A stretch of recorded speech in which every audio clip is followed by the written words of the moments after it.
क्या होगा अगर आप एक फ्रीजर में फंसे रहे, वो भी 5 घंटे लगातार, और उसका टेम्परेचर लगातार बढ़ता रहे, तो आपकी हालत क्या हो सकती है? इसका जवाब हमें वीडियो के अंत तक मिलेगा। लेकिन उससे पहले आप सभी से रिक्वेस्ट है कि चैनल को सब्सक्राइब करिए, क्योंकि मैं आपके लिए इस तरह से वीडियो लाता रहता हूँ। कहानी शुरू होती है मिली नाम की लड़की से। मिली नोडियाल बीएससी नर्सिंग ग्रेजुएट है और वो कनाडा जाकर जॉब करना चाहती है, इसीलिए वो इंग्लिश सीख रही है और उसने इंग्लिश कोचिंग भी लगाई है। उसी के साथ मिली एक बड़े से मॉल के डूनर्स किचन में पार्ट टाइम जॉब करती है। अगले सीन में हम मिली के पापा निरंजन को देखते हैं, जो कि इंश्योरेंस एजेंट है। मिली की माँ एक बीमारी के कारण गुजर चुकी है। निरंजन ने ही मिली को पाल पोस कर बड़ा किया है। निरंजन को सिगरेट पीने की आदत है। मिली हमेशा अपने पापा को सिगरेट पीने से रोकती है, क्योंकि वो उन्हें माँ की तरह बीमारी से जूझते नहीं देखना चाहती। लेकिन निरंजन है कि मिली से छुपकर सिगरेट पीता रहता है।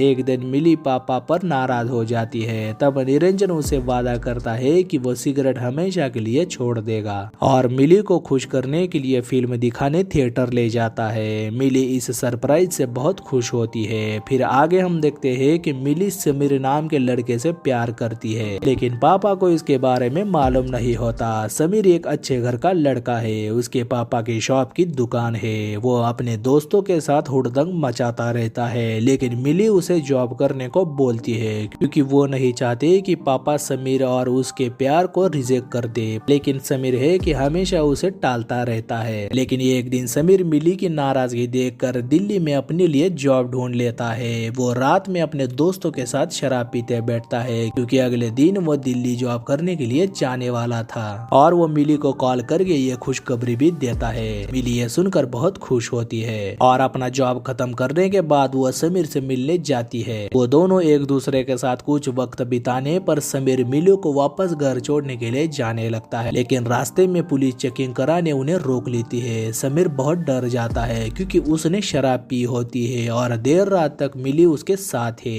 वही पुलिस ऑफिसर को समीर की जल्दबाजी से शक हो जाता है। तब वो ब्रीथ एनालाइजर मशीन से समीर को चेक करता है। तब समीर की सच्चाई पकड़ी जाती है और ड्रंक एंड ड्राइव के केस में इंस्पेक्टर उन दोनों को पुलिस स्टेशन ले जाता है और मिली के पापा को थाने में बुलाता है। निरंजन हड़बड़ाते हुए आता है। मिली को गैर लड़के के साथ देखकर उसे बहुत निराशा होती है। इंस्पेक्टर रावत निरंजन को बताता है कि इतनी रात को आपकी बेटी आपके पीठ पीछे गुलछर्रे उड़ा रही है और आपको है कि इसकी कोई भी खबर नहीं है। निरंजन रावत की बातों से शर्मिंदा होकर मिली को घर ले जाता है और उससे बिना बात किए अपने कमरे में चला जाता है। यहाँ तक कि वो जल्द से जल्द मिली को कनाडा भेजना चाहता है और उससे बात करना बंद करता है। अपने पिता की हालत देखकर मिली खुद पर ही शर्मिंदा होती है। वो समीर से बातचीत करना भी बंद करती है, क्योंकि उसी के वजह से ये सब हो रहा था। फिर वो खुद को संभालते हुए रेस्टोरेंट काम करने आती है, लेकिन उसका मैनेजर उसे बहुत डांटता है, क्योंकि कल रात के ड्यूटी के वक्त मिली ने स्टॉक वाला रूम ठीक से बंद नहीं किया था और स्टॉक रूम में एक चूहा घुस गया और उसने तबाही मचा दी। मिली चुप होकर मैनेजर की डांट सुनती है। उसका काम में मन भी नहीं लगता, क्योंकि घर पे पापा नाराज थे और काम पर ये खड़ूस मैनेजर गुस्सा हो रहा था। वही समीर मिली से माफी मांगने के लिए उसके रेस्टोरेंट आता है, पर मिली उससे बात नहीं करती। तब समीर गुस्सा होके चला जाता है। मिली को नाराज देखकर उसकी दोस्त हरलिन उसे समझाती है कि समीर कभी नहीं सुधरेगा, तू बस अपना कनाडा जाने पर फोकस कर। मिली उसे हामी भरती है। अब रात होने पर हम देखते हैं कि शॉप के वर्कर घर चले जाते हैं। वही मैनेजर सुधीर शॉप बंद करने की तैयारी करता है। उसी बीच शॉप के कुछ पार्सल आ जाता है। वही मैनेजर को लड्डू और विपुल घर जाते दिखते हैं। तब वो उन दोनों को बॉक्सेस उठाकर अंदर फ्रीजर में रखने को बोलता है। फिर लड्डू और विपुल बॉक्सेस रखने अंदर जाते हैं, पर वो देखते हैं कि मिली अभी भी वहीं पर है और वो भी मशीन पंच आउट करके घर जाने लगी है। पर लड्डू उसे कहता है कि उनका पार्टी का प्लान है, हमें जल्दी जाना है, ये बॉक्सेस फ्रीजर में रख दो।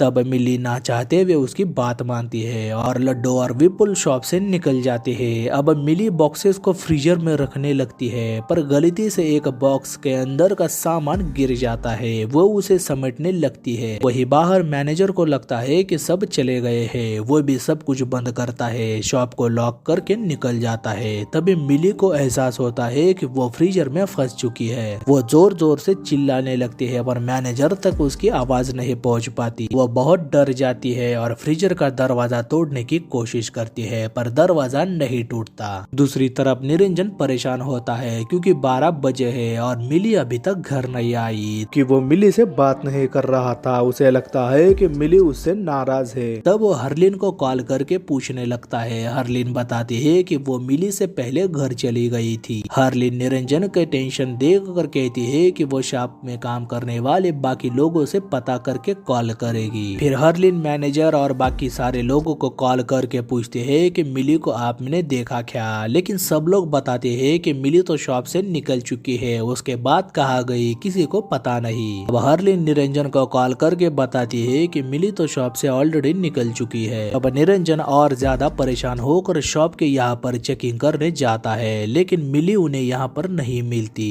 वो मिली को कॉल करता है लेकिन मिली उसका कॉल रिसीव भी नहीं करती क्योंकि फोन तो काउंटर पर होता है और मिली फ्रीजर में फंसी होती है। दूसरी तरफ समीर भी मिली को कॉल करने की कोशिश करता है लेकिन रिस्पांस न आने पर वो दिल्ली के लिए निकल जाता है। उसे लगता है कि मिली उससे नाराज है लेकिन मिली तो फ्रीजर में फंस चुकी है। देखते ही देखते फ्रीजर में कड़ाके की ठंड बढ़ने लगती है। मिली ठंड से बचने के लिए कपकपाते हुए अपने हाथों और पैरों को एक प्लास्टिक टेप से बांधने लगती है और वो सामने वाले एसी के फैन को बॉक्स के एक शीट से ढकने की कोशिश करती है, लेकिन वो शीट फटकर वही रैक स्टील रैक को लगता है और वो रैक नीचे गिरता है। उसी रैक के नीचे मिली का पैर भी फंस जाता है। उसे बहुत दर्द होने लगता है। कई कोशिश के बाद वो अपना पैर वहां से निकालती है और दर्द को सहन करते रोते हुए बैठती है। यहाँ बाहर निरंजन अपने दोस्त मोहन के साथ पुलिस स्टेशन आता है और मिली गायब हुई है ये रिपोर्ट दर्ज करवाना चाहता है, लेकिन हम देखते हैं कि वहाँ पर इंस्पेक्टर रावत होता है। वो बड़ी बदतमीजी से उन दोनों से बातें करते हुए नीचा दिखाने लगता है। वो रिपोर्ट भी दर्ज नहीं करता और वह कहता है कि मिली समीर नाम के लड़के के साथ भाग गई होंगी क्योंकि वो तो उससे प्यार करती है। उसके घर जाकर पता करने को कहता है। अब निरंजन निराश होकर समीर के घर चला आता है, लेकिन समीर की माँ बताती है कि वो तो दिल्ली चला गया है। फिर निरंजन और परेशान होता है क्योंकि उसे लगता है कि मिली और समीर यहाँ से भाग गए हैं। वो समीर को कॉल करने की कोशिश करता है पर समीर का फोन स्विच ऑफ आता है। अब निरंजन को यकीन होता है कि मिली उन्हें छोड़कर चली गई है। वो बहुत रोने लगता है। मोहन निरंजन को शांत करने की कोशिश करता है। वहीं पर हम देखते हैं कि हरलीन और बाकी सब लोग वहाँ पर आते हैं और वो भी निरंजन को संभालने लगते हैं, लेकिन थोड़ी देर बाद समीर वहाँ पर चला आता है। उसे देखकर निरंजन बहुत गुस्सा होकर उसे मारने लगता है और मिली कहाँ है पूछता है, लेकिन वो बताता है कि उसे पता नहीं वो कहाँ पर है, वो तो दिल्ली जा रहा था और उसकी बैटरी लो हो गई थी। जब मोबाइल चार्ज किया तब उसकी माँ का कॉल आया और उसे पता चला कि मिली गायब हो गई है। निरंजन उसकी बातें सुनकर चुप हो जाता है और उसे लेकर पुलिस स्टेशन आता है, पर इंस्पेक्टर रावत तो राउंड पे गया होता है। तब हवालदार मुकेश रावत को कॉल करता है। निरंजन उनसे बात करता है। निरंजन गिड़गिड़ाते उसे कहता है कि जल्द से जल्द आकर मेरी बेटी को ढूंढ लीजिए, लेकिन रावत गुस्से से कहता है कि मेरा जब मन करेगा तब मैं वहां पर आऊंगा। अगर इतना ही था तो अपनी बेटी को कंट्रोल करना था और फोन कट कर देता है। निरंजन रावत की बातों से फूट फूट कर रोने लगता है क्योंकि रावत पब्लिक सर्वेंट होकर मदद करने की बजाय बेइज्जत कर रहा था और राउंड लगाने के नाम पर अपनी ही गाड़ी में वो सो रहा था। निरंजन वापस घर चला जाता है, लेकिन वो अभी भी समीर पर शक करता है। तब समीर उन्हें समझाता है कि जिस बाप के साथ 24 साल उसकी बेटी रही हो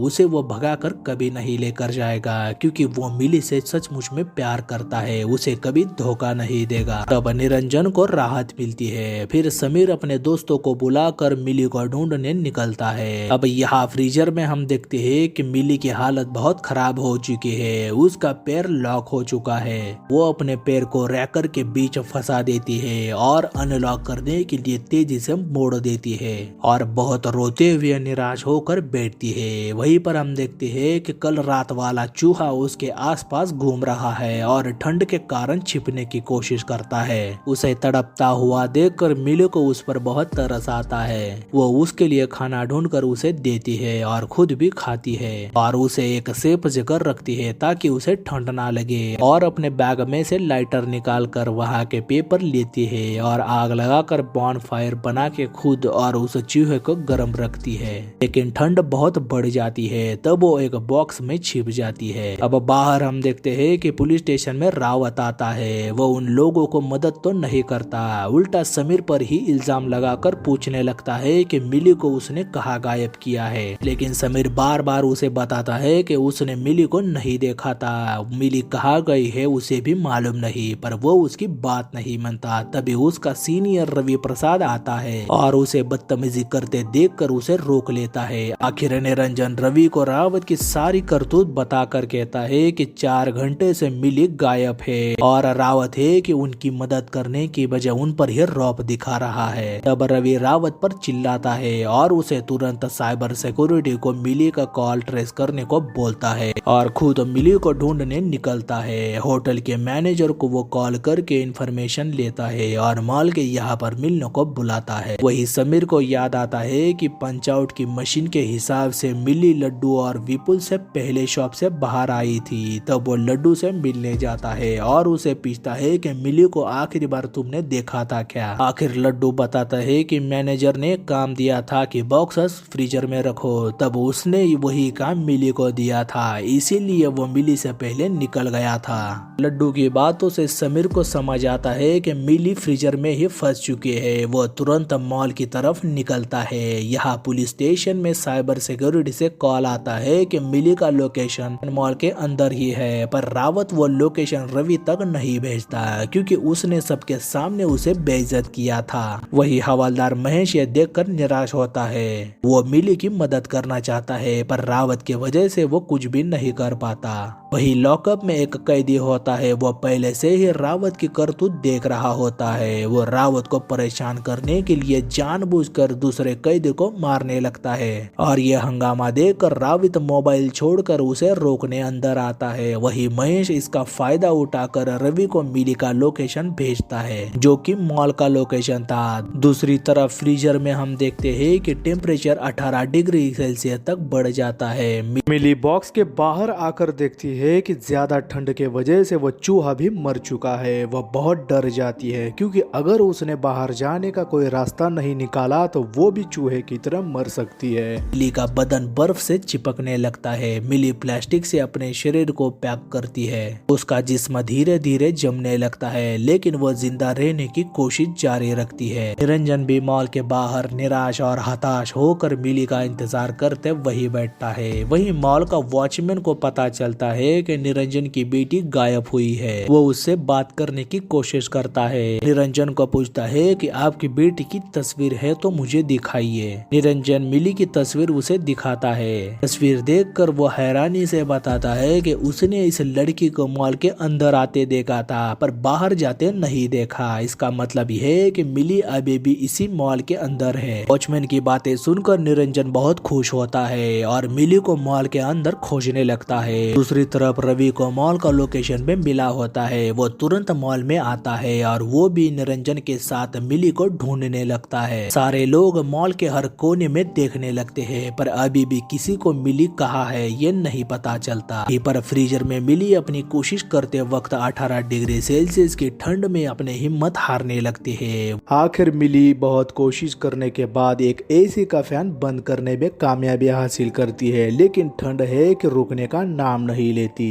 यहाँ बाहर समीर दौड़ते हुए आता है और सबको बताता है कि मिली शॉप के अंदर फ्रीजर में फंसी है। यह सुनकर सबके होश ही उड़ जाते हैं। वही सारे लोग मैनेजर के साथ शॉप खोलकर फ्रीजर के अंदर आते हैं और देखते हैं कि मिली की सांसें बंद हो गई है। वो ठंड में बर्फ की तरह जम चुकी है। निरंजन बहुत दुखी होकर रोने लगता है। तभी उसे महसूस होता है कि मिली जिंदा है, तो तुरंत उसे हॉस्पिटल ले जाया जाता है और आखिर मिली की जान बच जाती है। निरंजन और समीर के साथ सब लोग बहुत खुश होते हैं क्योंकि 18 डिग्री सेल्सियस में 5 घंटे मिली ने सर्वाइव किया था। वही रवि मैनेजर को डांट लगाता है कि उसने शॉप में सेफ्टी अलार्म क्यों नहीं लगाया। मैनेजर माफी मांग कर कहता है कि वो जल्द से जल्द अलार्म लगाएगा। अब मिली को होश आता है। वो अपने पापा से माफी मांगती है और उन्हें वादा करती है कि वो उन्हें छोड़कर कभी नहीं जाएगी। और निरंजन देखता है कि मिली और समीर एक दूसरे से कितना प्यार करते हैं। समीर उसका पूरा ध्यान रखता है, तब वो उनके रिश्ते को एक्सेप्ट करता है। मिली इस बात से बहुत खुश होती है।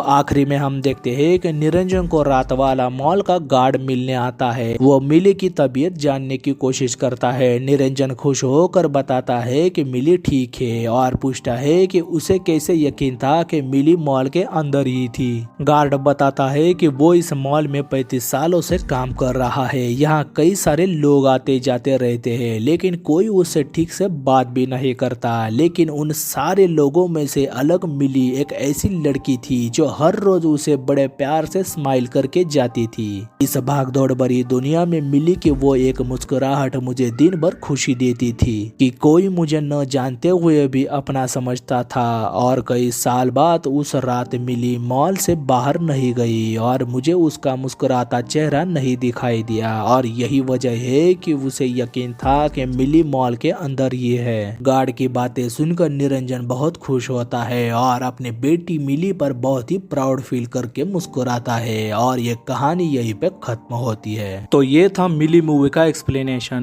मिली एक मलयालम मूवी हेलन का रीमेक है। मिली में जानवी कपूर ने वाकई में अच्छा काम किया है। बर्फ में फंसी लड़की का दर्द का एहसास हमें कराने में वो कामयाब जरूर रही है। वही मनोज पावा एक पिता के रूप में बेहद शानदार नजर आए हैं। बाकी सारे कलाकारों ने भी ठीक ठाक ही काम किया है, लेकिन फिल्म बड़े पर्दे पर लोगों को ज्यादा पसंद नहीं आई क्योंकि कहानी बहुत सिंपल थी। हालांकि जानवी कपूर ने अच्छी कैरेक्टर पकड़ा था, उन्हें ज्यादा डायलॉग नहीं थे। मैंने मलयालम मूवी हेलन को देखा नहीं था, तो मुझे मिली मूवी अच्छी लगी क्योंकि इसका सब्जेक्ट अच्छा है। गलती से ठंड में फंसना, उसमें सरवाइव करना नॉर्मल बात नहीं है। फिल्म से सीखने वाली बात है कि हर हालत में हमें खुद पर विश्वास रखकर हिम्मत नहीं हारनी चाहिए। और मिली ने भी आखिरी सांस तक अपनी हिम्मत नहीं हारी थी। ये तो फिल्म की बात है, लेकिन रियल लाइफ में ऐसा हो तो क्या हो सकता है, ये हमें कमेंट द्वारा जरूर बताइए। आपने अगर फिल्म देखी है तो आपको कैसे लगी ये भी बताइए। और हमारा एक्सप्लेनेशन अच्छा लगे तो वीडियो को लाइक शेयर जरूर करिए और चैनल को सब्सक्राइब करके साथ वाली बेल प्रेस करें ताकि आपको वीडियो की नोटिफिकेशन मिले। और मैं आपको मिलूंगा अगले वीडियो में, तब तक के लिए गुड बाय।